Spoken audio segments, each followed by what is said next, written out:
My wife cheated, got pregnant by her boss, and told me, "You've always wanted a family. Raise this baby." That was the end of it.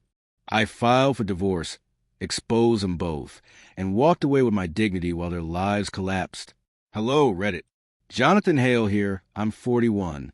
For more than 10 years, I believed I'd build a stable life with my wife, Miranda, 38. We had the big suburban house, backyard barbecues, trips to Mexico, everything everyone assumed was a perfect marriage. But perfection was only an appearance. It started on a gray Tuesday when Miranda texted, "We need to talk. Can you come home early today?" The message hit me like a jolt.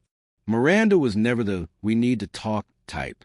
She was decisive and efficient, a financial analyst who ran meetings with military precision. No dramatics, no hint of wavering. When I pulled into the driveway, her car was already there. She paced the living room, clutching a thick brown envelope like it might explode. "Sit," she said flatly, motioning to the couch as if ordering a subordinate. Inside the envelope was an ultrasound. My throat tightened. "Miranda, is this?" Her eyes were unreadable. Her voice stayed steady. She looked at me like she was delivering a briefing. "I'm pregnant," she said, "but it's not yours. It's Victor's, my boss." The air went out of the room. The walls seemed to close in. Then, as if she hadn't just blown my life apart, she folded her arms and added, "But I want you to raise a baby. You've always wanted a family.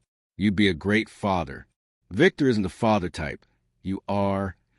In that instant, something inside me died, and something else, colder, sharper, took its place. If she expected me to accept it, she didn't know who I was. For the next week, I played the stunned husband. I let her think her little speech had worked. She walked around town with a smug relief, telling friends she'd been brave and praising me for standing by her. I received congratulations from people who didn't know the whole truth. Even her mother called, saying, "You're lucky she was honest. Not everyone would be." Her audacity made my blood boil, but my silence wasn't surrender. It was preparation. While Miranda paraded the ultrasound, I was quietly gathering ammunition. I hired a private investigator. I met with a divorce lawyer. I contacted someone I knew would want to see Miranda's secret exposed. Victor's wife, Helena. Helena was a corporate litigator, with ice in her veins. When I handed her the file, hotel receipts, texts, photos of Miranda and Victor together, she didn't flinch. She closed the folder slowly, poured a glass of wine, and said, "He's finished. Let's burn them both." I liked her immediately. The next morning, Miranda left for a prenatal yoga class, which I knew meant a rendezvous with Victor. The moment she left, I copied the PI's evidence onto a flash drive and sent a carefully crafted burner email to a list of recipients: Victor's board, Miranda's HR, and Helena, who couldn't wait to forward it. Subject line: "This is what loyalty looks like from your leadership team." By noon, chaos erupted. Miranda was pulled into emergency HR meetings. Victor was called before his board. Helena forwarded the evidence from her own email with the note, "Your CEO has been busy." Miranda texted me a single snowflake emoji, her old signal for "I'm scared." That evening she came home pale and trembling. "They suspended me," she whispered. "Victor's under investigation." "Who sent that?" I tilted my head. "What stuff?" Her eyes filled with tears. "Jonathan, you're going to leave me, aren't you?" I didn't answer. I said, "Pack what you need. The rest will be delivered to Victor's address.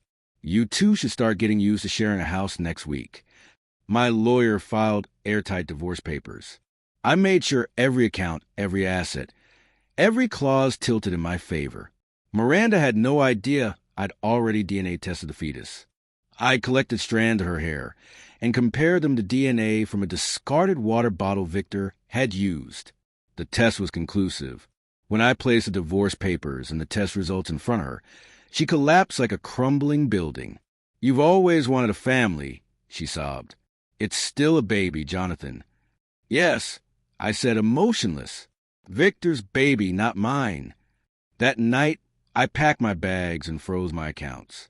By morning, she woke to empty closets, declined credit cards, and a note on the door: "My dignity is intact. Yours never existed. The fallout was brutal, but not for me. Miranda's credit cards were declined. Friends vanished. Colleagues whispered. She tried to salvage her image at a corporate charity gala, only to be publicly humiliated when Helena confronted her, flinging wine on her white dress and shouting, "Maybe next time keep your hands off married men." Cameras flashed. People gasped.